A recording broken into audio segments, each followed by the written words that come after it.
18ª edizione del Festival Toccati, divenuto un progetto ampio e ambizioso di salvaguardia di un patrimonio culturale immateriale che appartiene a molte comunità internazionali. Una cinquantina di giochi e sport tradizionali ogni anno sono presenti a Verona, provenienti dalle regioni italiane e che si confrontano attraverso il gioco tradizionale con le culture provenienti di volta in volta dall'estero.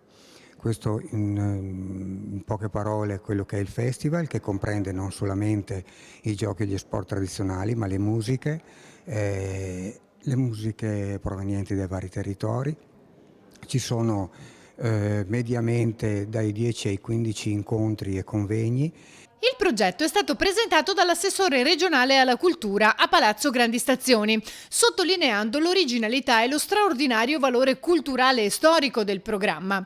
Corazzari ha ricordato inoltre come la regione non solo sostenga il festival dalla sua nascita, ma stia fornendo un concreto appoggio per l'iscrizione di Toccati nel registro UNESCO. Una candidatura del tutto originale ed importantissima per la nostra regione, perché anziché candidare un sito materiale, un luogo, si va a candidare un valore immateriale che è quello del Toccati come festival dei giochi antichi, che sono il portato di millenni di tradizione e di socialità della nostra terra.